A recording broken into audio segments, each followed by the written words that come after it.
Bonjour à tous. Vous allez bien? Vous êtes prêts?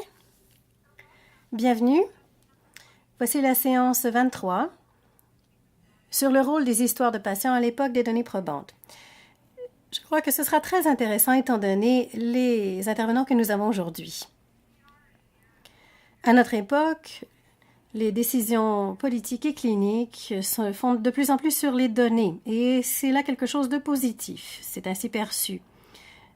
Il y a une certaine époque où nous voulions que les données probantes jouent un rôle plus grand. Mais il semble que les décideurs, les gestionnaires dans le système de santé sont de plus en plus éloignés de la réalité du terrain et donc ne voient pas les conséquences humaines de leurs décisions. Les gens qui utilisent le système de santé, eux, ont des histoires très puissantes par rapport à leur expérience. Cela peut nous aider à améliorer la qualité ou à prendre des décisions se rapportant à l'accès aux services ou aux nouvelles technologies. Alors, nous avons des questions importantes à poser sur ces histoires.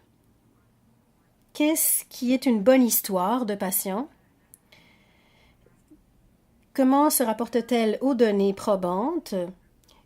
Et est-ce qu'il y a des histoires qui sont potentiellement dangereuses? Comment devrions-nous les utiliser? Vous avez dû réfléchir à ce type de questions dans votre travail.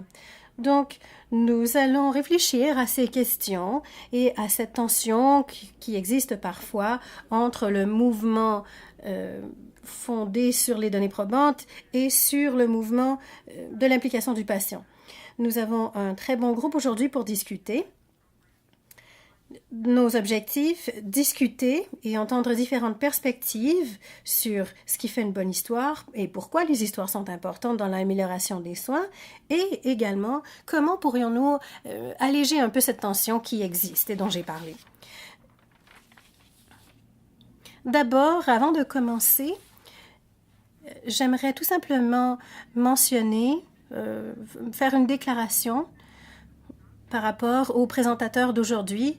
Dr Andreas Lopakis fait partie de 2 comités de surveillance des données en essais cliniques qui sont commandités par Novartis, mais la séance d'aujourd'hui n'a reçu aucun soutien commercial. Nous croyions qu'il était important de faire ces déclarations, mais je ne crois pas que cela aura un impact sur ce qui sera dit aujourd'hui. Donc, j'aimerais vous présenter brièvement nos interlocuteurs.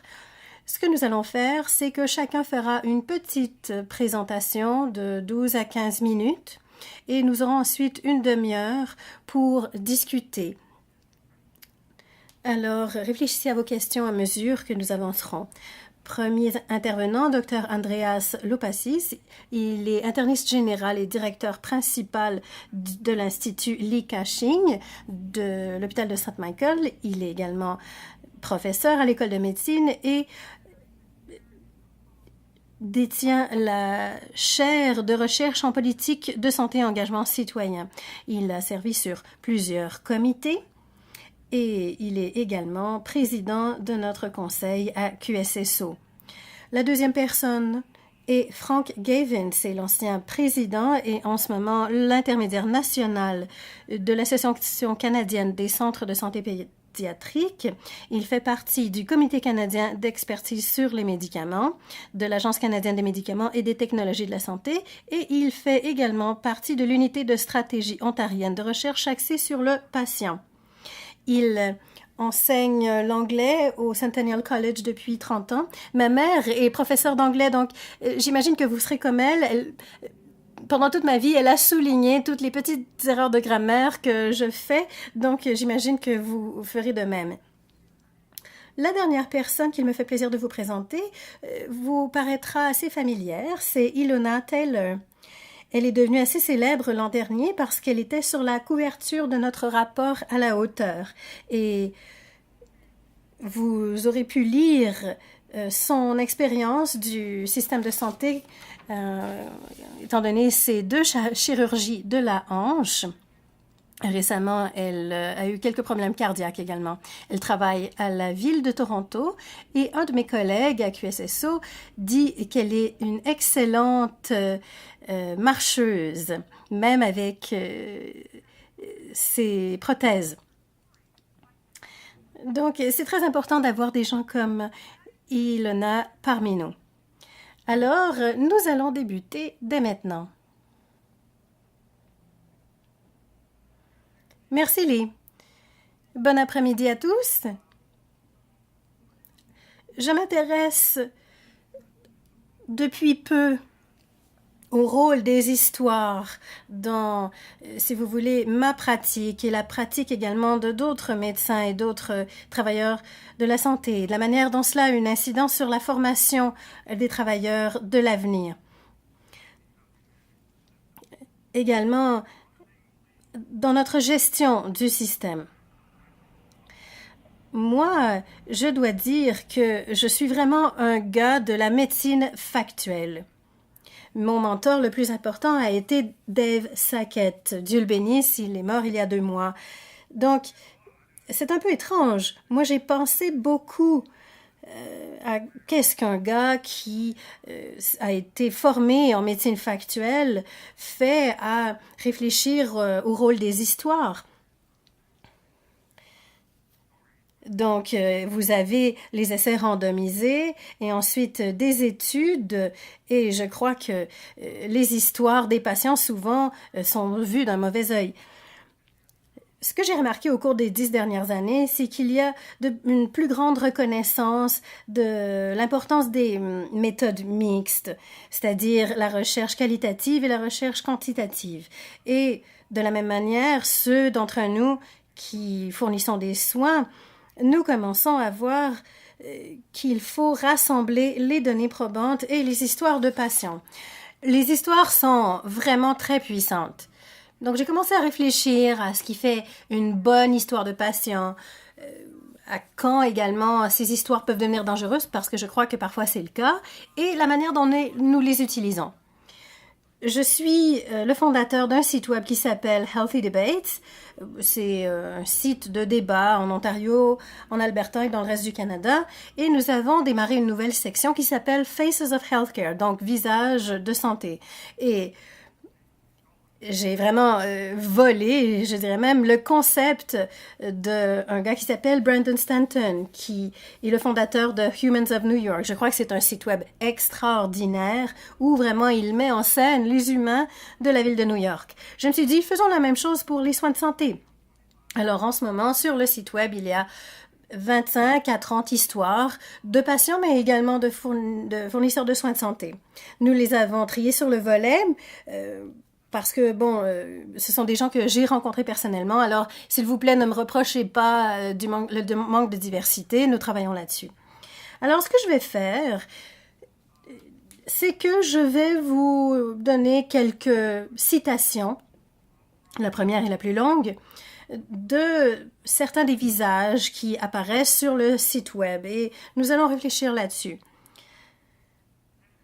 Et pour que vous sachiez ce que je fais, je vais visiter les gens avec un photographe chez eux et je leur demande de raconter leur histoire. Je leur parle pendant environ 35 à 40 minutes. J'enregistre le tout. Je regarde la transcription et ensuite j'extrais quelques citations qui me paraissent intéressantes et je mets tout cela sur le site web avec la photo. Voici Nina. Nina, c'est-à-dire la mère de Nina, avait un cas particulièrement agressif de SLA et elle est morte à un âge assez jeune alors que Nina s'occupait d'elle à la maison. Je crois que la clinique SLA avait les bonnes pièces du casse-tête, dit-elle, mais elle avait besoin d'organisation. Chaque fois que nous allions, nous voyions le médecin pendant 15 minutes et ensuite nous devions attendre 1h30 pour voir la personne suivante pendant 10 minutes. Je suis très patient dans la vie, mais si je suis atteinte de SLA, il n'en est pas question. Ma mère devait littéralement éviter de boire pendant toute la journée parce que personne ne pouvait changer sa couche à l'hôpital. C'était très difficile. J'ai trouvé difficile qu'on nous appelle continuellement pour prendre des rendez-vous. Tout ce qu'on nous disait, c'était « oui, la maladie progresse ». Le docteur à la clinique s'intéressait aux essais et ce dont il parlait la plupart du temps. Je crois qu'ils étaient découragés et ils voulaient faire une série d'essais médicaux. Alors, il y avait beaucoup de pression par rapport à ces essais. Ça revenait sans arrêt et souvent, c'était l'objectif du rendez-vous. Je me disais, nous n'avons pas fait tout ce chemin pour qu'on nous pose cette question. Je comprends que les essais sont importants, mais tout de même. Voici Indira. Elle et son mari sont les parents d'un enfant qui a eu une forme très agressive de cancer. Donc, Maya va bien, la petite fille, mais ce qu'elle dit, c'est que les médecins valorisent leur rôle par rapport à la mort. Cet enfant a une maladie importante et moi, comme médecin, je l'ai sauvé de la mort ou je lui ai évité une qualité de vie réduite. Mais les parents voient la perfection de leur enfant, leurs espoirs, leurs rêves et leurs capacités physiques. Nous savions que notre enfant aurait toujours des problèmes. Nous savions que nous serions inquiets pour ses poumons, que sa maladie nous préoccuperait. Parce que nous sommes des parents, on s'est dit, oui, nous savons que notre enfant est malade et nous sommes reconnaissants de l'avoir encore avec nous, mais la communauté médicale doit faire bien mieux. Voici Pat, dont la mère est décédée d'un cancer du sein métastatique et sa mère est morte à la maison. Elle parle de l'infirmière des soins palliatifs en disant « Lorsque l'infirmière venait, elle se préoccupait autant de moi et de ma fille que de ma mère. Un jour, elle est sortie de la chambre de ma mère et nous a vues assises à la table. Elle a sorti 5 bouteilles de vernis à ongles de son sac à main, les a posées devant moi et m'a dit « Choisis une couleur ». Devant mon regard surpris, elle a dit « Je vais te faire les ongles. Tu dois prendre soin de toi de manière à être présente pour ta mère. » Elle m'a fait une manucure. C'était phénoménal. Je n'en croyais pas mes yeux. Voici Lucas, un transsexuel. C'est un musicien indépendant assez connu. Je suis entrée dans le bureau de mon médecin de famille et lui ai dit que j'étais transsexuelle et que je voulais me faire opérer. Elle m'a dit qu'elle ferait des recherches, mais je voyais qu'elle n'était pas très à l'aise. 2 semaines plus tard, elle m'a téléphoné. « Je suis désolée, mais je ne sais pas quoi faire avec vous, a-t-elle dit. Elle m'a recommandé un centre de santé spécialisé dans les patients transsexuels. J'ai appelé mon partenaire de l'époque et lui ai dit « Je crois que je viens de perdre mon médecin de famille. » C'est comme si quelqu'un avait une forme très précise de cancer et que le docteur disait « Je n'ai jamais vu ce type de cancer auparavant, alors au revoir. » C'est là que le patient a besoin de son médecin. Mais aux travailleurs de la santé, faites vos recherches. Il y a tellement de ressources. On vous donne un défi. Vous pourriez devenir un meilleur médecin, une meilleure personne si vous décidez de me traiter comme une personne humaine et pas comme quelqu'un que vous n'avez pas la patience de traiter. Voici David. Il est mort 3 semaines après notre entrevue. Il vivait à la Seton House, près de l'hôpital où je travaille, et il m'a dit « Moi, je suis un fonceur. Je me tiens dans Yorkville. J'ai des amis, je vais à la bibliothèque de Yorkville, je marche 35 minutes. Je me tiens occupée parce que je ne veux pas devenir un vieux croulant. Je lis à la bibliothèque. J'ai mon propre téléphone et j'ai des amis que je fréquente. Je vais chez Tim Horton avec Bill, mon parrain des AA. Je suis très proche de lui parce que le mois prochain, ça fera 1 an que j'ai arrêté de boire. » Voici Marg, une amie proche de la personne que je vais vous montrer dans la diapositive suivante. Son amie Suzanne a reçu un diagnostic d'une tumeur très agressive. Elle s'est fait dire qu'elle mourrait d'ici quelques jours ou semaines. Ma bonne amie Suzanne a appris qu'elle avait un cancer avancé l'an dernier. Le vendredi, après avoir appris qu'elle était en phase terminale, j'étais avec elle à l'hôpital. Quelqu'un a téléphoné pour lui dire qu'elle avait eu un rendez-vous avec un spécialiste de la douleur. J'ai dit « Bien, parce que mon amie souffre beaucoup. » « C'est le 20 avril, a dit la personne. On était le 16 janvier. Je me suis dit « Je ne veux pas déverser mon fiel sur quelqu'un qui ne connaît pas l'histoire dans son ensemble. » J'allais la lui expliquer, mais Suzanne, nauséeuse, a dit « Dis-lui que je ne pourrai pas y aller parce que je serai probablement morte. » C'était en janvier. Voici Sue en mai. Je suis une violoniste, c'est très important dans ma vie. Il y avait un thérapeute musical dans l'aile des soins palliatifs. Nous jouions ensemble. J'ai écrit une chanson pour mon mari à l'époque. J'invitais des musiciens et nous improvisions. J'ai une bande d'amis violonistes et nous nous appelions les WWF, Wild Women Fiddler. Elles sont venues quelquefois et nous avons fait une grande fête de violon. Être si bien entourée m'a permis d'oublier à quel point j'étais malade. 3 de plus, voici Lorna. C'est une infirmière praticienne qui s'occupe de patients qui sont confinés à la maison et qui ne peuvent pas voir d'autres fournisseurs de soins de santé.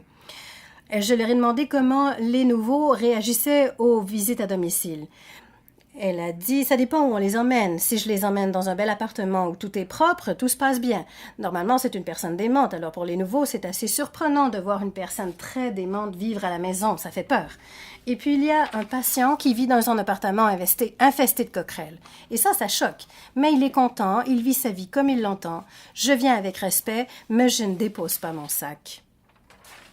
Encore Lorna. Nous devrions parler de la famille de la fin de vie avec tout le monde.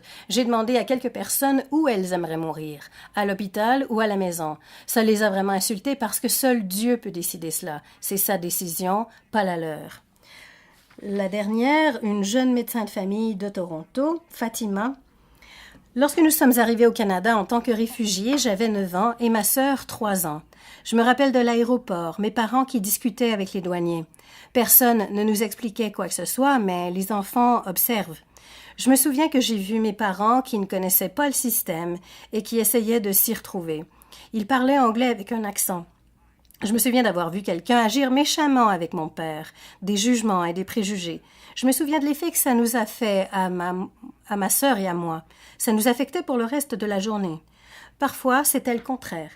On nous traitait avec une incroyable gentillesse. C'est suite à ces expériences que j'ai décidé de devenir médecin. Je voulais laisser à ces enfants un souvenir de gentillesse. Cela vous donne une idée du genre d'histoire que vous verrez sur Faces of Healthcare. Ce sont des citations qui viennent de gens ordinaires. Évidemment, nous les avons choisies, mais pas de manière très spéciale. Donc, une chose dont je me souviens très, très clairement, parce que je pratique la médecine palliative à Saint-Michael, et il y a 2 Noëls, je faisais ma ronde, et c'est assez triste d'être en soins palliatifs à la veille de Noël, parce que, bon, je sais pas, ça vous fait réfléchir plus qu'à l'habitude. Et je parlais avec une infirmière qui m'a dit, « Vous savez, Andreas, nous sommes tellement privilégiés d'entendre les histoires de nos patients et de leurs familles. » Et je lui ai dit, « Vous avez absolument raison. » J'ai tweeté cela et André Picard a relayé le message à 40 000 personnes. Donc, j'aimerais faire un commentaire. Ceux d'entre vous dans le public qui avaient l'incroyable privilège d'être un soignant.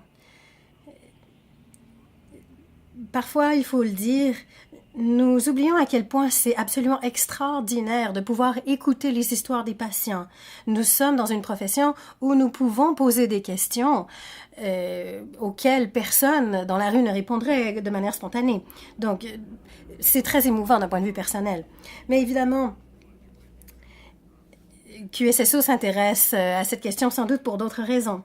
Donc, en ce qui concerne Nina, dont la mère avait le SLA, l'a articulé, son exemple illustre très bien à quel point parfois certains établissements sont plus axés sur le soignant que le patient.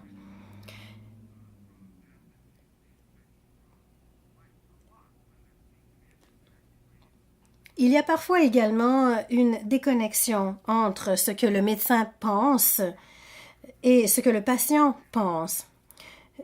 Pat qui parle des ongles que son infirmière a fait, c'est vraiment des soins axés sur le patient, n'est-ce pas? Et parfois, et Lucas nous rappelle à quel point nous ne respectons pas le patient autant que nous le devrions. Moi, d'un point de vue personnel, je ne savais pas que des gens comme celui que je vous ai montré ici se tenait à Yorkville. L'histoire de Marg à propos de Suzanne qui avait de la difficulté à avoir un rendez-vous avec un spécialiste de la douleur, cela nous rappelle à quel point les temps d'attente sont très compliqués à gérer. L'importance de la musique pour Suzanne nous rappelle qu'il y a des interventions non médicales qui sont très importantes. Également, je respecte Lorna en tant que modèle, en tant qu'infirmière. Et souvent, je me demande comment ça se fait que les patients ne savent pas quels sont leurs objectifs de soins de vie. Eh bien, les gens ne veulent pas en parler, c'est aussi simple que ça. Et finalement, puisque mon père était un immigrant de Lettonie, l'histoire de Fatima me parlait beaucoup. Alors, de mon point de vue, ces histoires sont très intéressantes. Je ne vous ai donné qu'une citation de chacun, mais il y a 6 ou 7 citations par histoire sur le site web. Donc, je crois que ces histoires sont nuancées.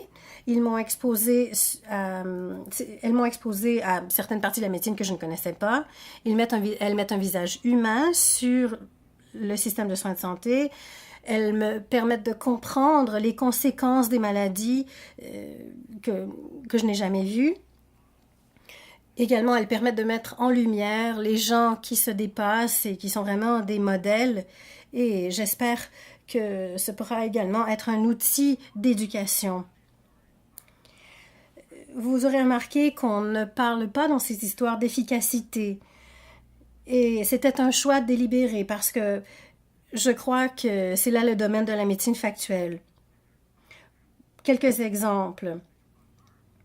Une histoire de Majab, par exemple. Mon enfant a eu un vaccin. 6 semaines plus tard, on a reçu un diagnostic d'autisme. Donc, le vaccin a causé l'autisme. Donc, il y a toutes sortes d'histoires comme ça auxquelles je réfléchis. Le défi,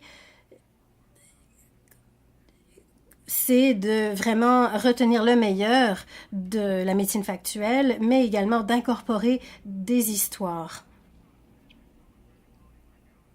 Mon collègue et ami Mike Evans, qui a fait la conférence principale à la fin de la conférence de l'an dernier, dit souvent que les relations sont plus importantes que les histoires et les histoires sont plus importantes que les données. Et je pense que cela est assez vrai. Mais je crois qu'il faut davantage impliquer les patients et le public parce que ce n'est pas toujours une bonne chose. Mais à l'inverse, moi, j'ai été entraînée à considérer que les données étaient plus importantes que les histoires. Donc, je crois que nous sommes vraiment à un point tournant. Le défi, c'est de dire comment retenir le meilleur de la médecine factuelle tout en incorporant des histoires de patients et de les utiliser de manière complémentaire. Merci de m'avoir écouté et j'ai hâte à la suite de la discussion.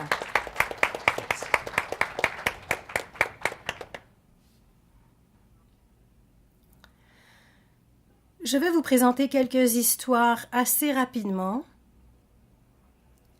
et je vais faire des généralisations, quelques remarques générales. Je serai heureux de préciser par la suite.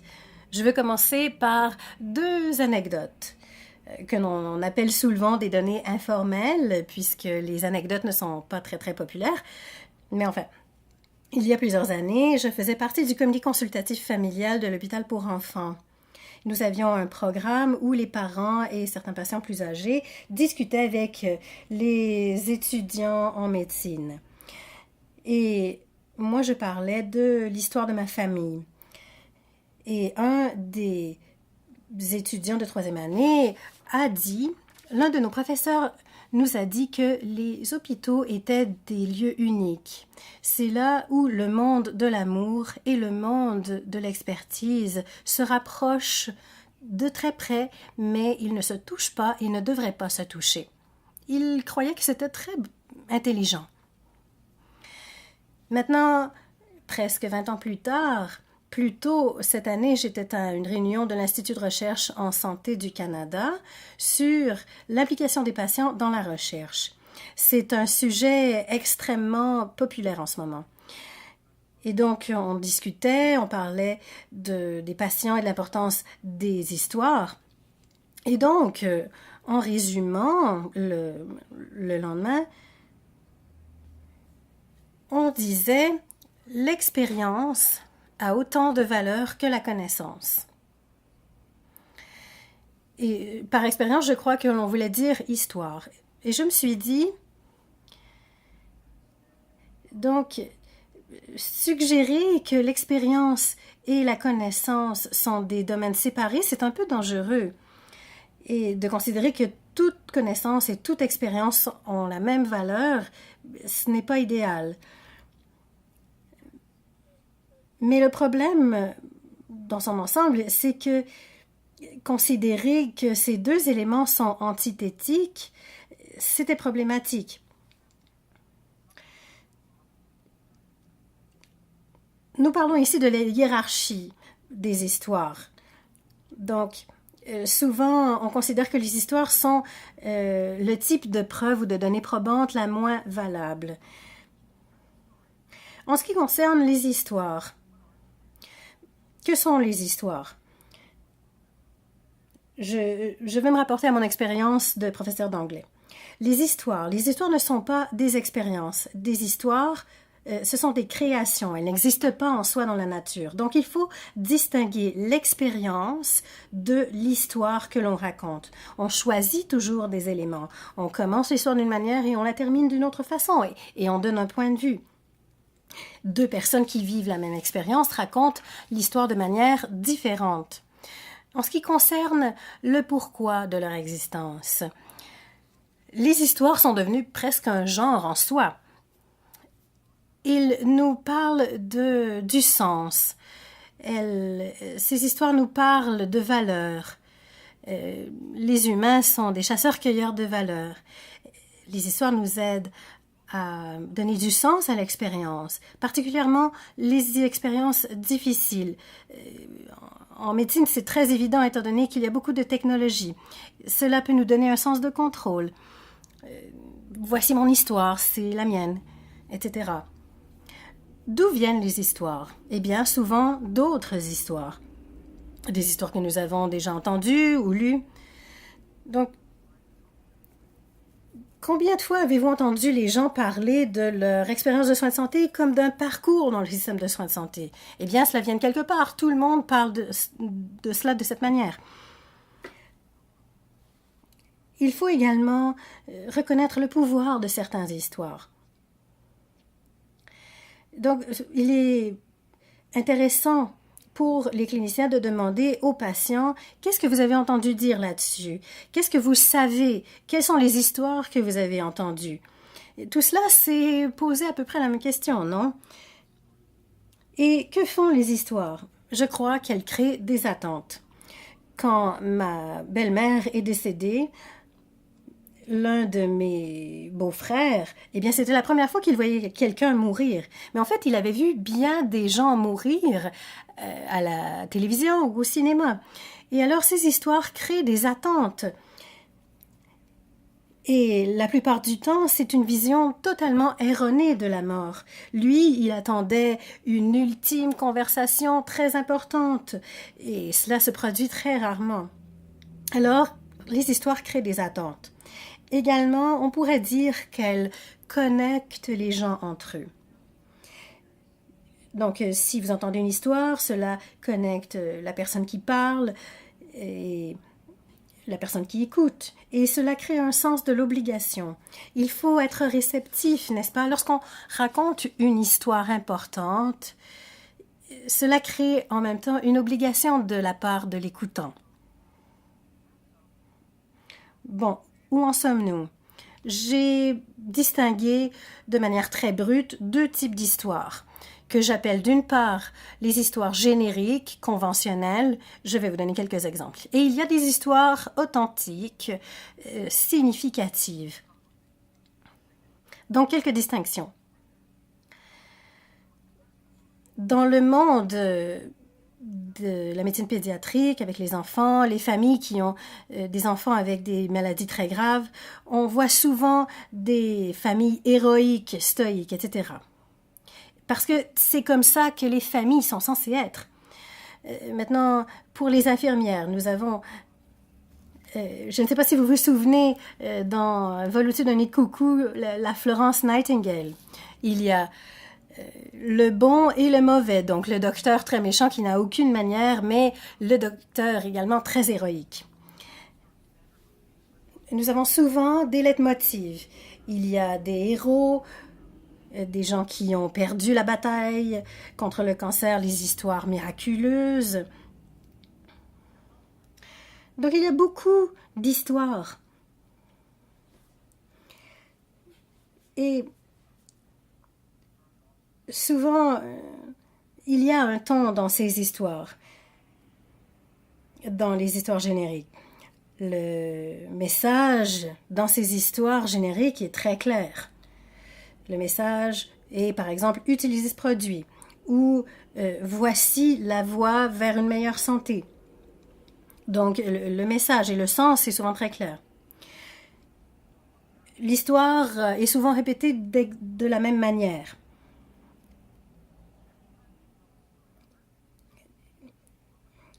Parfois, c'est très efficace de parler de la même manière d'une expérience. Et parfois, vous savez, le public pleure suite à une histoire très émouvante. Et donc, la prochaine fois que cette histoire est racontée, il y a une sorte d'attente. Donc, cela tord un peu votre relation à l'expérience. Donc, une histoire authentique, c'est une histoire qui se transforme à chaque fois que vous la racontez parce que votre expérience et votre lien à l'expérience initiale a changé. Maintenant, pour les histoires authentiques, c'est beaucoup plus ouvert. Bon, on a souvent l'excellent docteur avec beaucoup de compassion et qui, un jour, le lendemain peut-être, n'est pas dans son assiette. Et évidemment, comme patient, nous ne sommes pas toujours dans le même état mental d'un jour à l'autre. Donc, il y a quelque chose de dynamique dans tout cela. Et je crois que nous devons être capables de, lorsque nous recevons une histoire comme celle-là, être capables de dire, de se poser la question sur le sens, où le sens n'est pas très clair en fait.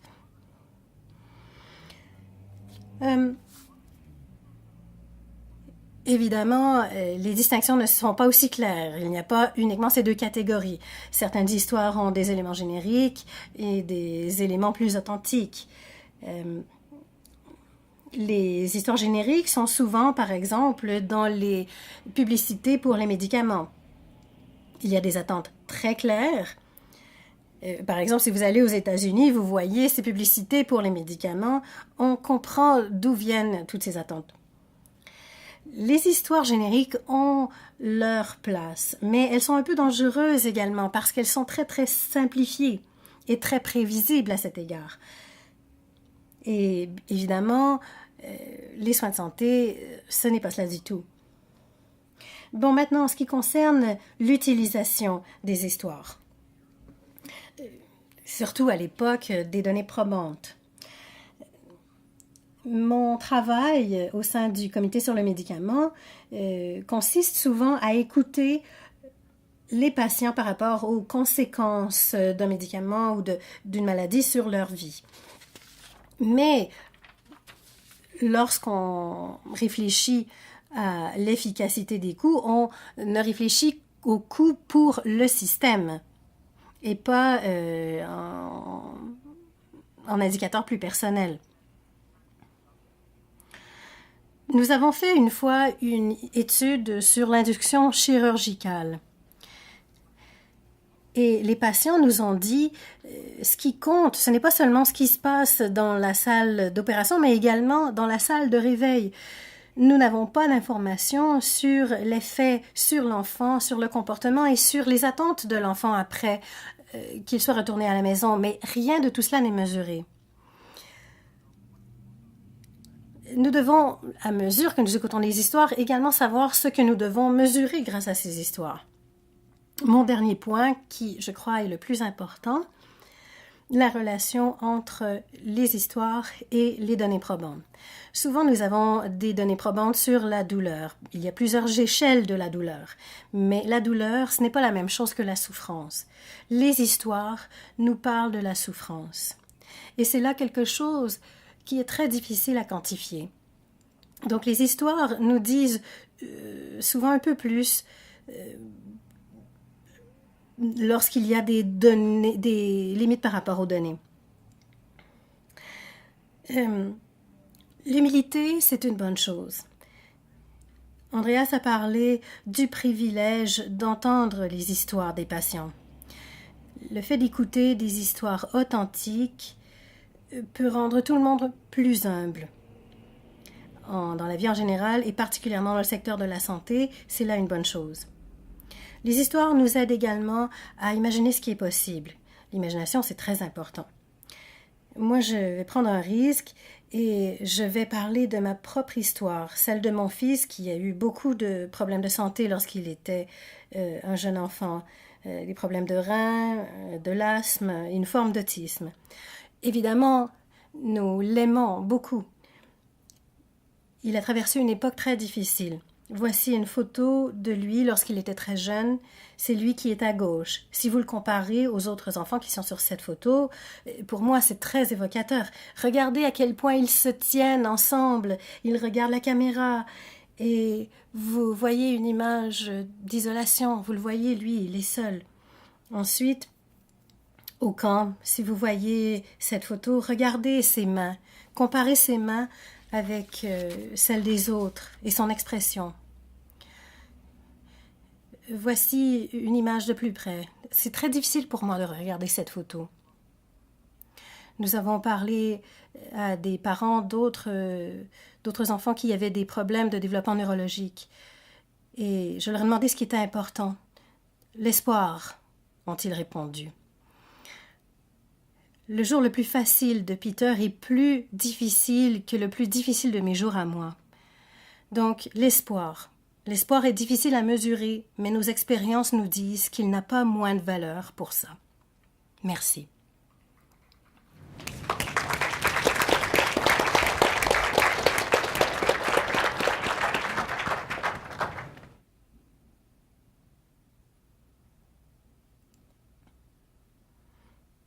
Je m'appelle Ilona Taylor. Je suis responsable de l'histoire du patient. J'ai dû réarranger mes hanches. OK, ça va bien. Donc, le point de vue du patient.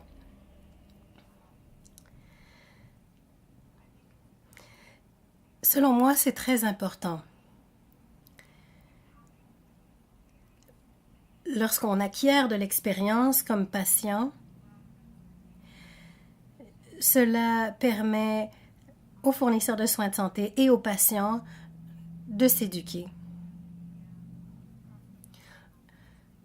Lorsque j'ai considéré, ou en tout cas que j'ai dû réfléchir à mon premier remplacement de la hanche, je n'étais pas une bonne patiente. J'avais des attentes. Je voulais tout simplement arrêter d'avoir mal.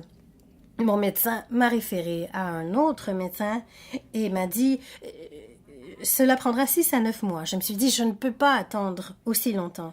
6 mois plus tard, j'appelle. Je n'avais même pas eu de nouvelles des chirurgiens. Et ils avaient perdu mes papiers, donc il a fallu chercher un autre chirurgien. Cela voulait dire 6 à 9 mois de plus. Et moi, à ce moment-là, j'étais déjà un peu mieux renseignée. Je savais ce dont il était question et j'avais entendu des histoires. Oh, il y a cette question d'affectation de fonds. Ils ne peuvent faire qu'un certain nombre de chirurgies.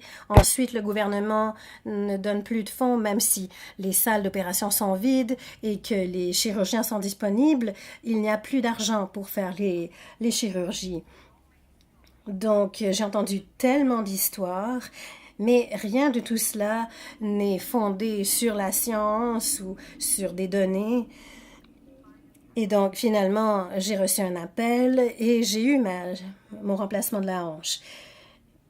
Donc, si je me compare en tant que patient de la première opération à la deuxième opération, avec 2 ans entre les deux, ma première opération, je n'étais vraiment pas une bonne patiente, j'étais impatiente. Et à la deuxième opération, c'était complètement différent parce que je savais à quoi m'attendre et je travaillais avec les fournisseurs de soins de santé. Évidemment, on ne peut rien faire pour les délais d'attente, mais j'ai compris que je pouvais choisir de me mettre sur 2 ou 3 autres listes d'attente. J'étais toujours très très honnête lors de mes rendez-vous. Je disais voici où j'ai mal. Lors de la première opération, je disais toujours ah non non je n'ai pas si mal que ça parce que je ne voulais pas avoir l'air de me plaindre. Mais après, pour la deuxième opération, c'était beaucoup plus factuel parce que j'ai compris. Moi, je peux les renseigner, mais eux me renseignent également. Moi, j'avais entendu plein d'histoires d'autres amis qui avaient eu des chirurgies de la hanche. C'est comme lorsque, vous savez, cette question qu'on ne veut pas que quelqu'un d'autre fasse l'éducation sexuelle de nos enfants, c'est quelque chose qu'on veut faire nous-mêmes. Je crois que pour chaque histoire de patient, c'est vraiment la responsabilité du patient et celle du fournisseur de soins de santé d'en tirer l'essentiel. Il y a toujours un peu d'émotion du point de vue du patient. Dans mon cas, bon, maintenant que tout cela est terminé, je peux l'avouer, je ne voulais pas manquer mon voyage de camping avec mes amis. Et donc, si j'avais mon opération à temps, 2 mois plus tard, je serais en mesure de faire ce voyage. Donc, cela m'a vraiment poussé à pousser sur la chirurgie aussitôt que possible. Bon, où m'en allais-je avec cela? Donc, l'idée, c'est vraiment d'être ouvert avec notre fournisseur de soins de santé. Cela leur donne l'opportunité de nous dire si nos attentes sont réalistes. J'ai eu 2 chirurgiens pour les deux opérations. Lorsqu'on a perdu mes papiers lors de la première opération, je suis allée sur Google, j'ai fait des recherches et j'ai amené une liste à mon médecin en disant voici 5 chirurgiens, où est-ce que je vais? Je ne voulais pas attendre 6 mois de plus. Le chirurgien que j'ai trouvé cette fois-là était très calme, avait un très bon sens de l'humour. Plus tard, j'avais très très mal et je lui ai dit, je crois que vous avez laissé une paire de ciseaux parce que, je veux dire, ma hanche va très bien, mais j'ai mal à la jambe. Il m'a fait passer des radiographies. Il m'a dit, non, non, je ne veux pas de ciseaux. Donc, j'ai apprécié cela même. Évidemment, ça n'a pas aidé pour la douleur. Le deuxième chirurgien, lui, il était l'inverse, complètement opposé. Il était très stoïque, très factuel. Il ne parlait pas beaucoup. Et je me disais, oh mon Dieu. Mais je me suis dit, enfin, ça n'a pas d'importance. S'il peut faire son travail, qu'il le fasse. Je lui ai demandé, est-ce que vous allez me faire des points autocicatrisants? Il m'a dit, non, non, nous allons faire des agrafes. Je lui ai dit, eh bien, ma sœur dit que ça fait mal. Non, non, ça ne fait pas mal, a-t-il dit. Bon. Et évidemment, 15 minutes avant une opération, ce n'est pas le moment de se chicaner avec son chirurgien, n'est-ce pas?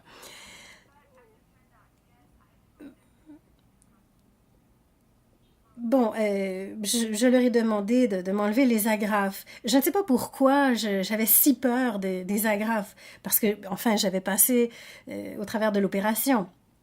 Enfin, il les a enlevées, une vingtaine environ.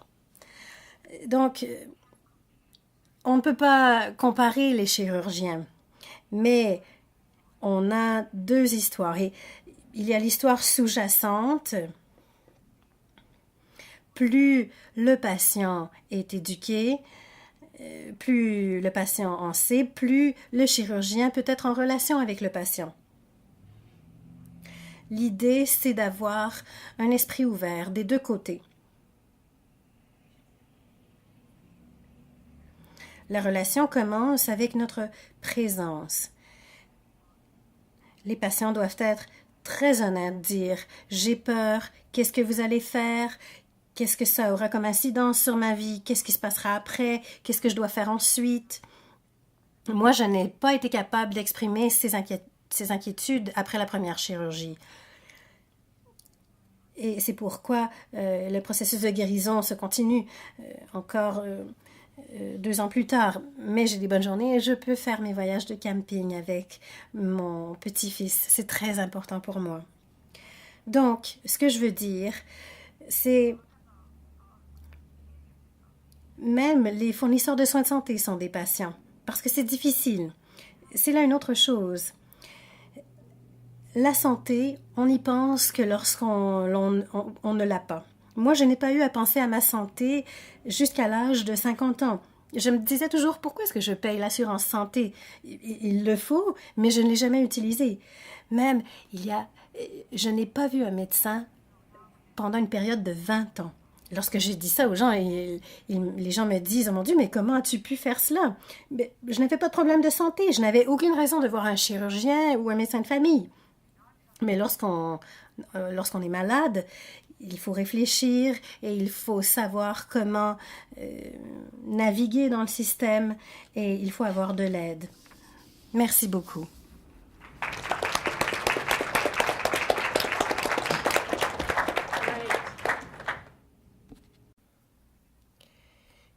Je crois que nous allons enlever le podium. Les gens de l'autre côté de la salle ne peuvent pas nous voir. Donc, d'abord, j'aimerais vous remercier tous les 3.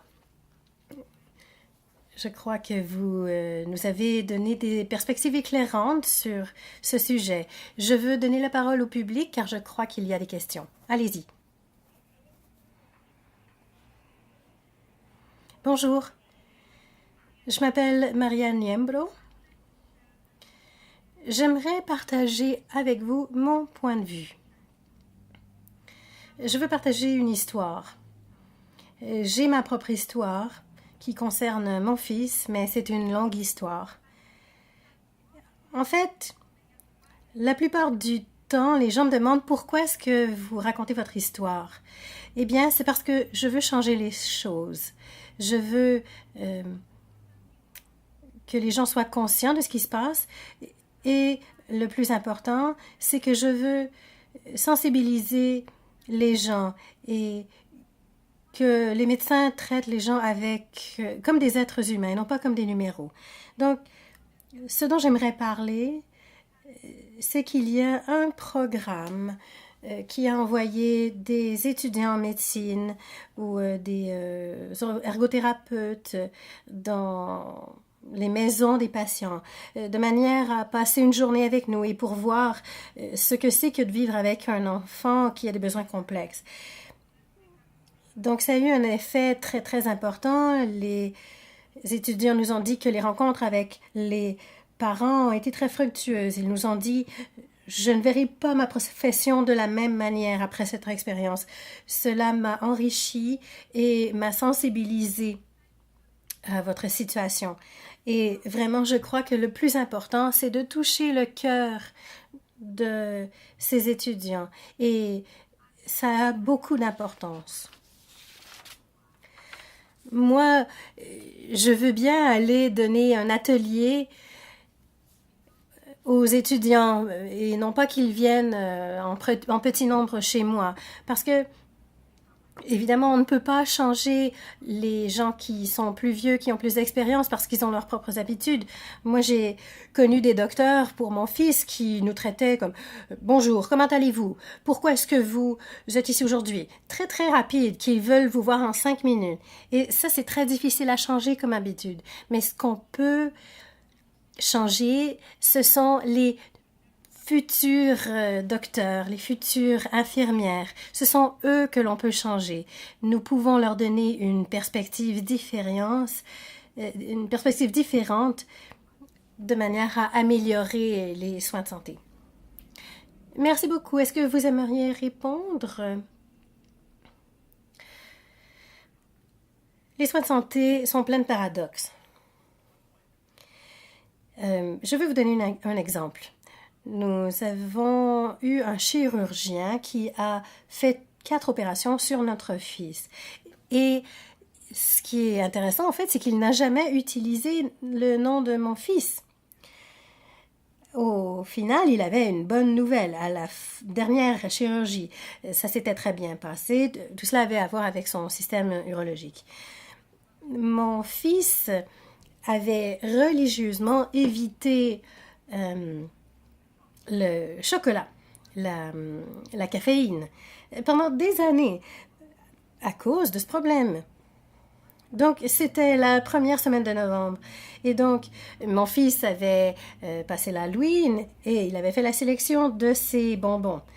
Finalement, il a compris après la chirurgie que son problème était résolu. Donc, j'ai demandé au médecin, mon fils veut savoir s'il peut manger du chocolat, de la caféine. Le docteur a dit, non, je ne crois pas. Je ne crois pas à la caféine. Je suis très, très déçue, a-t-il dit, que vous posez cette question. J'ai dit, eh bien, c'est tout simplement parce que l'Halloween vient de passer et il a reçu plein de chocolat.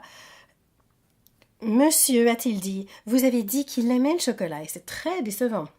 Donc, ce qui devait être une bonne nouvelle, une bonne expérience, est devenu un peu négatif et cela fait 20 ans. Et au final, quels sont les souvenirs des gens? Et les histoires nous disent, sont très révélatrices par rapport à ce que les gens retiennent de leur rencontre avec les médecins. Par exemple, au moment de la naissance de mon fils, un anesthésiste est venu et a fait une crise parce que l'infirmière avait mis le bracelet trop près, c'est-à-dire trop serré sur le poignet de ma femme. Il est parti 10 minutes plus tard et ma femme et moi avons réalisé que c'est la chose dont nous nous rappelons par rapport à la naissance de notre fils depuis toutes ces années. Alors, les histoires disent vraiment ce qui compte. Alors, je crois que vous avez raison. Donc, en fait, ce que je veux dire, dit Maria Niembro, c'est qu'il faut dire aux médecins que ça va s'ils disent qu'ils ne savent pas quelque chose. Ils peuvent aller consulter un autre collègue. Parfois, il semble que les gens croient que les médecins savent tout. Mais souvent, ils ne savent rien. Enfin, mon fils, je peux vous le dire, a un syndrome très rare qui s'appelle le syndrome cardio-facio-cutané. Il n'y a que 450 cas dans le monde. Et lorsque je vais voir le médecin, les médecins me disent « Vous en savez plus que moi » parce que c'est une maladie très rare qui a de nombreuses conséquences très complexes. Donc, également, il faut savoir s'excuser. Parce que parfois, il nous cause des dommages et il ne s'excuse même pas. Donc, il faut pouvoir dire « Je suis désolée ». Merci beaucoup. Oui, allez-y. Je veux dire que parfois les histoires arrivent quand il n'y a pas de données probantes. Moi, j'ai une arthrite rhumatoïde et j'ai demandé à mon rhumatologiste si mon régime avait quelque chose à voir là-dedans, mon alimentation. Il m'a dit non. À l'époque, évidemment, je l'ai cru parce que il sait tout. Ou en tout cas, c'est mon médecin, donc pourquoi est-ce qu'il ne saurait pas ça? Mais à mesure que j'ai fait de la recherche, je me suis rendu compte que nous ne savons pas véritablement quelles sont les causes et nous ne savons pas si le régime a quelque chose à voir avec l'arthrite rhumatoïde ou d'autres maladies auto-immunes. Donc, est-ce que c'est que les données ne prouvent pas quelque chose ou alors qu'il n'y existe pas encore peut-être de données. En ce qui me concerne, en tant que patient, on commence à ce point-là à chercher des histoires. Donc, on cherche des solutions et les histoires sont une manière de bâtir un dossier en quelque sorte. Donc, lorsqu'on entend parler des vaccins qui causent l'autisme, évidemment, c'est une bataille. Il y a des gens qui sont de chaque côté de la clôture, mais il semble qu'il n'y ait pas de preuves par rapport aux interactions. Donc, évidemment, cela ne veut pas dire que les vaccins causent l'autisme, mais cela ne veut pas dire l'inverse non plus. Il n'y a pas de preuves. C'est la même chose avec avec les organismes génétiquement modifiés, les pesticides. Je crois que nous pouvons travailler ensemble avec les histoires et les données probantes. Si nous pouvons utiliser les deux ensemble, c'est ce qui constitue l'évolution de la médecine. Andreas, vous voulez répondre? Oui. Personnellement, la manière dont vous avez exprimé, ou en tout cas la manière dont je l'ai compris, donc nous devons avoir des histoires pour soutenir les données probantes. En fait, moi, je suis très inconfortable avec cela, pour être très honnête. Parce que d'après ma formation et mon parcours, vous savez, la raison pour laquelle la médecine factuelle a fait autant de chemin, c'est parce que les docteurs paternalistes, il y a 40 ans, faisaient des expériences avec 10 de leurs patients et tiraient des conclusions de cela. Maintenant, nous avons des essais randomisés qui disent le contraire. Donc, il y a ce livre très intéressant de Tim Caulfield qui s'appelle « Gwyneth Paltrow a-t-elle tout faux ?» Donc, il y avait un point d'interrogation, donc il n'a pas été poursuivi.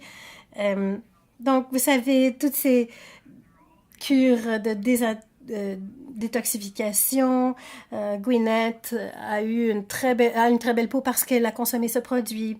Vous savez, je ne sais pas, évidemment, une partie de cette histoire est très convaincante, mais en même temps, de l'autre côté, c'est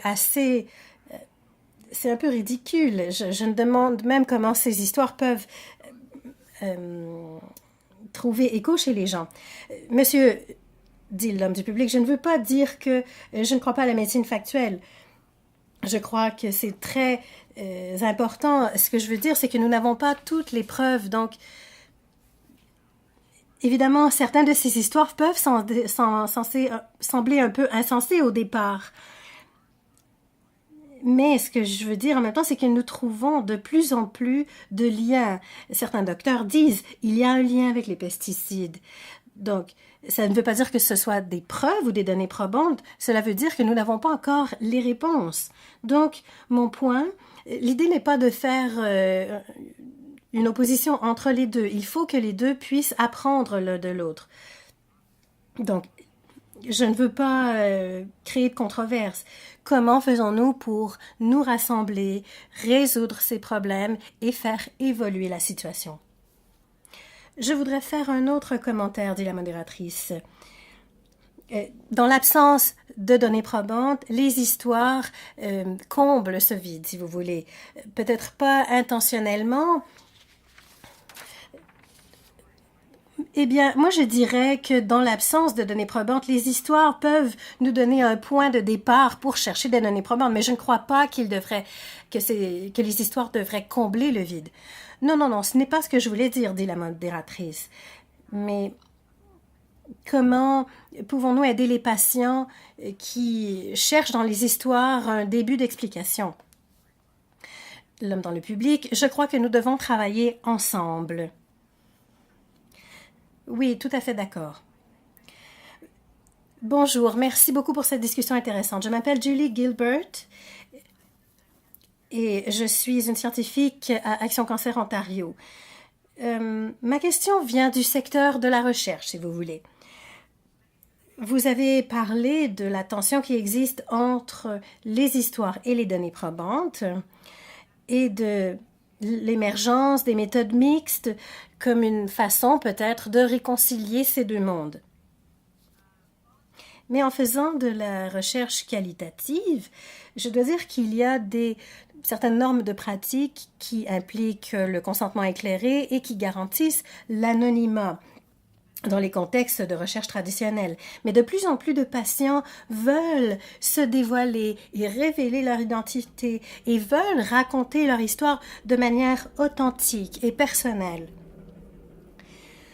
Est-ce que c'est une nouvelle tension dont nous devons parler? Peut-être est-ce quelque chose qui a surgi dans les discussions de l'IRSC, mais Je crois que certaines de ces méthodes mixtes fonctionnent et nous ne savons pas véritablement comment les réconcilier. Ce que vous voulez dire, c'est que certains patients ont voulu abandonner leur anonymat? Oui, dit Julie Gilbert, c'est ce que je dis. Bon, peut-être cela a-t-il un lien. Sur le comité de médicaments sur lequel je travaille, nous avons de la difficulté, par exemple, disons, prenons un cas d'épilepsie. Si nous découvrons qu'un traitement spécifique réduit le nombre de crises de 30% par jour, pour certaines maladies, par exemple le syndrome Lennox-Gastaut, c'est plusieurs crises par jour. Donc, disons que nous avons des chiffres. Quelle différence cela fait-il pour les patients? Et évidemment, cette différence ne sera pas la même pour chaque patient. Est-ce que 30% de réduction de crises par jour fait une grande différence? Donc, je crois que les histoires peuvent nous aider à comprendre cela. Nous pouvons avoir une différence minimale cliniquement importante. Disons que c'est 26%, parce que les gens aiment les chiffres. Ces chiffres aident, mais cela ne nous donne pas l'histoire en entier. Donc, je crois que il n'y a pas une histoire unique pour les patients. Chacun a son histoire propre. Il y a beaucoup d'histoires différentes. Il n'y a pas une seule histoire de patient.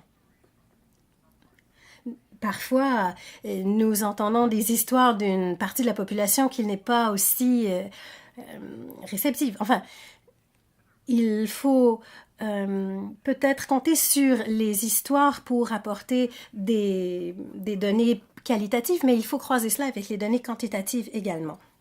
Je crois que cela donne des perspectives différentes sur la même chose. Je ne crois pas que la recherche qualitative donne le même type de données que les histoires. Une somme d'anecdotes ne constitue pas des données, mais est-ce que des histoires, de nombreuses histoires, constituent des données qualitatives? Probablement uniquement si on les aborde de cette manière dès le départ. Ma femme et moi, je vais raconter cette histoire et après je me tais. Vous savez, moi je me suis arraché les cheveux. Nous avons rempli tellement de questionnaires et de formulaires. Et parfois, leur formulation est horrible. Des questions impossibles avec une réponse oui ou non. Et parfois, nous étions très impatients en répondant à ces questionnaires. Mais toutes ces données sont transformées toutes ces réponses sont transformées en données. Nous avons eu une clinicienne extraordinaire qui a utilisé un outil de diagnostic extraordinaire et elle arrivait à croiser les histoires avec les données. Elle nous a donné des exemples magnifiques. Par exemple, vous avez une situation très difficile, nous a-t-elle dit. C'était fantastique d'enfin qu'une clinicienne reconnaisse la situation dans laquelle nous étions et reconnaisse que nous faisions un bon travail. Et parce que nous faisons toujours des erreurs très graves en tant que parents, parfois c'est rassurant d'entendre ce genre de choses. Et donc, les histoires peuvent très bien résumer les bonnes pratiques. Bonjour.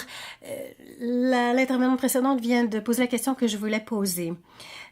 J'aimerais parler de méthodologie de la conception. Nous avons parlé des données quantitatives. Est-ce qu'il y a une manière d'extraire les thèmes qui reviennent constamment dans les histoires?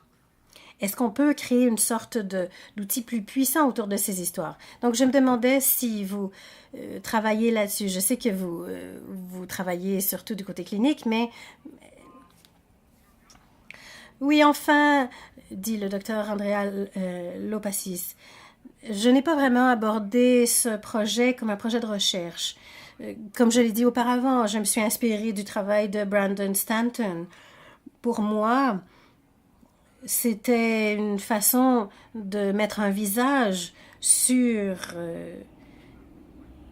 ces histoires ou ces citations. Ce sont plus des réflexions, en fait. Je ne voulais pas vraiment les utiliser comme point de départ de recherche. J'ai parlé avec des gens de l'Associated Medical Services qui vraiment ramènent le côté humain dans la médecine. Et en 3 jours après que j'ai mis le site en ligne, ils m'ont appelé pour me dire c'est très intéressant et nous avons commencé à discuter d'un projet pour peut-être faire de l'éducation, de la formation. Mais évidemment, ce qui revient toujours, c'est l'échantillonnage. Comment est-ce qu'on choisit les gens qu'on interviewe? Moi, je reçois des emails de gens qui veulent que je raconte leur histoire. Ils m'envoient une présentation PowerPoint de 20 diapositives qui a de manière très évidente déjà été présentée quelque part. Moi, j'ai décidé de ne pas donner la parole à ce type de situation, à ce type de personnes, parce que si quelqu'un a déjà une voix auprès des décideurs, eh bien, je crois qu'ils sont déjà bien avancés dans leur processus. En fait, aucune des personnes qui m'a contactée n'a été mise sur le site web. C'est moi qui l'ai choisi. Il y a quelque chose qui m'a frappée dans l'histoire de Indira et son mari avec leur enfant. Je n'avais jamais réfléchi à cela, en fait.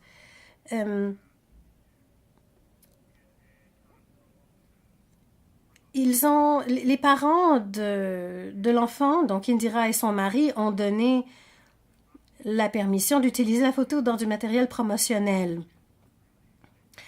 Le pamphlet de l'hôpital disait « Nous soignons les enfants qui sont atteints de graves cancers et tout va bien ». Et donc sur la photo, évidemment, l'enfant a l'air très, très heureux, mais elle a subi 3 greffes de moelle osseuse. Et c'était très, très difficile. Et donc, les parents ont presque regretté d'avoir donné leur consentement pour l'utilisation de cette photo. Je ne réponds pas vraiment à votre question sur la méthodologie. Merci. Bon, vous n'avez pas vraiment répondu à ma question, mais je vais vous en poser une autre. Je vous la poserai à un autre moment. J'aimerais parler des décideurs. Moi, je suis une réalisatrice de films et mon obstacle principal dans la dissémination de mon film, c'est d'atteindre le niveau intermédiaire. Le ministre adjoint et les vice-présidents et les gens connaissent mon film à ce niveau, mais j'ai de la difficulté à atteindre le niveau intermédiaire. Donc, je me demandais si vous aviez des conseils par rapport à cela, par rapport à votre site.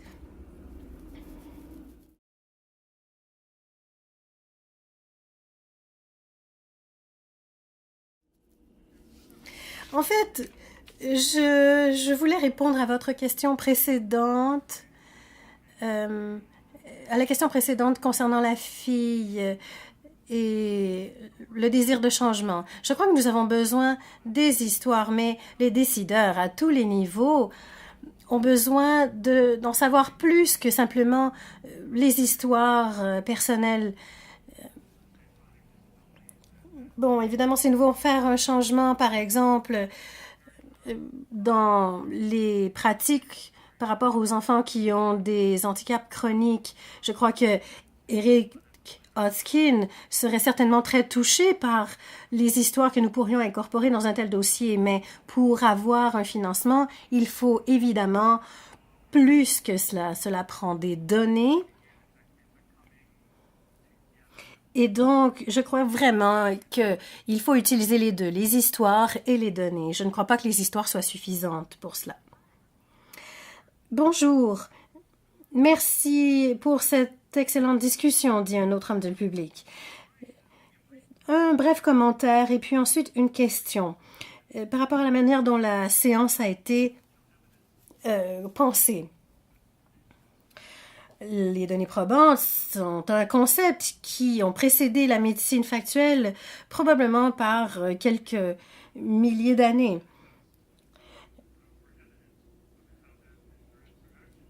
Évidemment, ma question, je me demande si notre obsession sur un type très particulier et très étroit de données probantes n'a tout simplement pas pris la place, pris toute la place finalement, et est considéré comme le seul type de données probantes qui puisse exister. Certaines de ces histoires peuvent contribuer aux données. Nous sommes parfois trop accrochés à la définition classique de données probantes et nous manquons de créativité dans l'interprétation et l'application qui pourraient contribuer. Et donc, parfois, c'est ainsi que sont considérées les histoires. Elles sont intéressantes, mais ne sont pas au même niveau que les données probantes. Je sais que nous avons déjà parlé beaucoup de cela, mais je me demandais si vous aviez d'autres commentaires à faire sur ce sujet.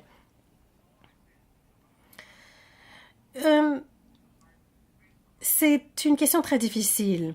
Je vais encore une fois faire un lien avec le comité sur les médicaments. Nous obtenons des rapports cliniques sur des essais qui disent, par exemple, 40% des patients ont atteint ces résultats primaires. Ensuite, nous obtenons des histoires provenant de groupes de patients.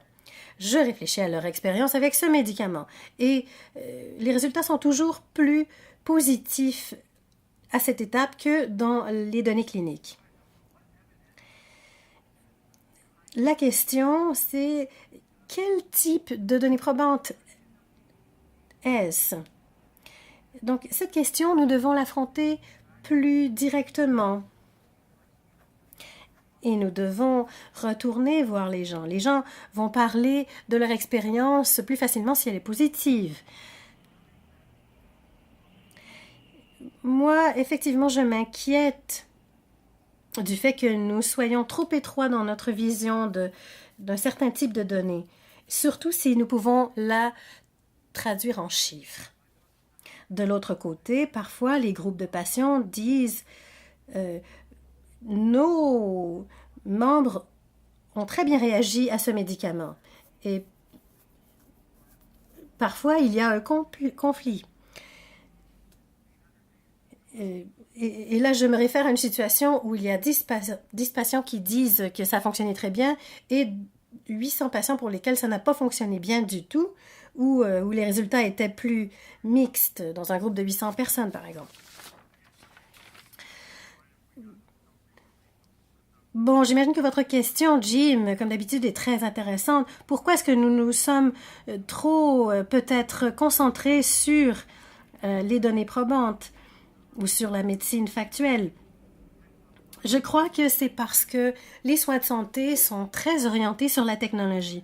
Avant de devenir un médecin des soins palliatifs, j'étais un interniste généraliste et on se disait, bon, est-ce qu'on doit faire une angiographie coronarienne percutanée? Parce que c'est quelque chose qui peut être très dommageable si c'est mal fait.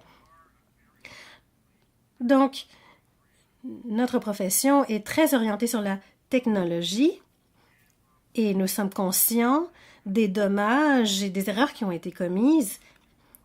Et parfois, nous utilisons une procédure qui n'est pas bénéfique ou qui n'est pas nécessaire. Et c'est pourquoi moi, j'aime faire des soins palliatifs parce que cela me permet de réfléchir de manière beaucoup plus holistique qu'auparavant. L'intervenant du public fait un commentaire hors micro inaudible pour l'interprète.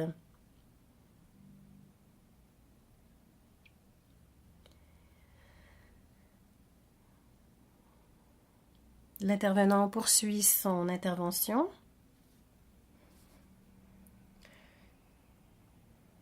Nous reprendrons le service quand ce sera terminé.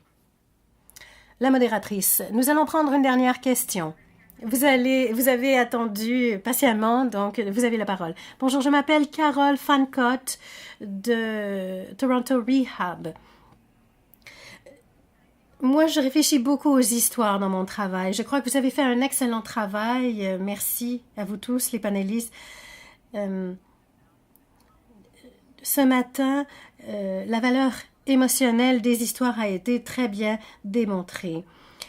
Mais la question qui me préoccupe, c'est comment faisons-nous pour passer à l'étape suivante? C'est-à-dire, évidemment, nous pouvons être touchés, mais comment est-ce que nous pouvons appliquer cela? Comment pouvons-nous utiliser cet incitatif pour changer notre pratique, faire les choses différemment dans notre environnement très, très complexe et occupé?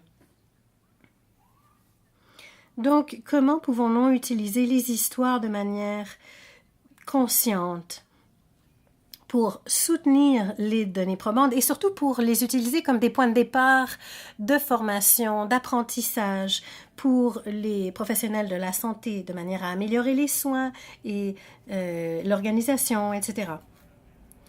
Je dois dire que j'ai rencontré Angela Morin, qui a co-présidé le panel de QCIPA à l'hôpital général de Kingston.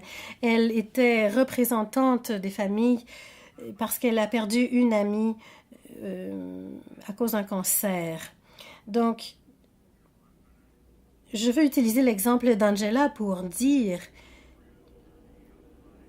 qu'on peut utiliser les histoires pour s'impliquer et changer les choses. Moi, j'ai rencontré une femme qui a eu une très mauvaise expérience et son histoire n'est pas encore sur le site. Elle a eu une très mauvaise expérience en ce qui concerne les transitions de soins à la fin de sa grossesse. Et je lui ai demandé si elle avait parlé de ses problèmes avec les docteurs et les gens de l'hôpital. Elle m'a répondu non, les choses se sont arrangées finalement, alors je suis passée à autre chose. Cette histoire avec la femme qui avait le SLA, c'était une histoire très convaincante. Elle ne voulait pas retourner dans ce système pour changer tout cela. Elle voulait tout simplement s'en détacher. Que faites-vous chez QSSO? Eh bien, nous réfléchissons sur deux niveaux. Je crois que cela fait partie d'une discussion plus générale. Nous voulons savoir quel est le rôle des histoires pour informer des décisions importantes. Vous avez parlé des histoires qui pouvaient changer la pratique d'un médecin. Donc, je crois que là, ça peut se faire au niveau individuel et au niveau plus systémique, si vous voulez. Nous avons dépassé un peu le temps qui nous était alloué, mais je crois que si vous avez le temps, nous allons prendre une dernière question. Fascinante conversation, dit une autre femme dans le public. J'ai eu la possibilité d'être chef des partenaires pour le projet des transitions dans les projets en santé et nous avons reçu une subvention de la Fondation Change. Et nous devions utiliser la conception conjointe avec l'expérience du patient. Et l'idée était de comprendre comment comment l'expérience du patient pouvait contribuer à changer le système. Nous avons travaillé avec des patients plus âgés. Et je dois dire que ça a été très, très éclairant. Nous avons utilisé la recherche et j'aimerais vous en parler plus tard, si vous voulez. Donc, nous avons commencé le projet avec des histoires de patients et nous avons développé une méthodologie pour trouver des patients dans notre communauté. Nous avions une infirmière qui comprenait très bien la recherche et nous avons demandé aux patients où ils voulaient nous rencontrer. Ils voulaient tous nous rencontrer à la maison. Nous avons eu tellement d'histoires qu'à un certain point, nous étions saturés et nous avons commencé à réentendre toujours les mêmes thèmes. Donc, nous avons identifié ces thèmes. L'un des thèmes était le suivant. Les patients nous disaient « Je sais ce dont j'ai besoin, mais le système ne me le donne pas. » Nous avons cette histoire de l'aspirateur. Un couple dont un couple qui avait besoin qu'on aille passer l'aspirateur chez eux parce que c'était le mari qui le faisait normalement, la femme ne pouvait pas le faire. Mais l'homme était malade, alors ils ont obtenu les services d'une infirmière, mais personne ne pouvait venir passer l'aspirateur. La femme a commencé à passer l'aspirateur et finalement elle s'est retrouvée à l'hôpital pour des problèmes pulmonaires et nous nous sommes retrouvés avec 2 patients. Donc, nous avons développé une approche où les patients peuvent se gérer eux-mêmes et gérer leur dossier eux-mêmes. Ils vont voir les médecins avec leur liste qu'ils ont eux-mêmes identifiée, les besoins qu'ils ont identifiés.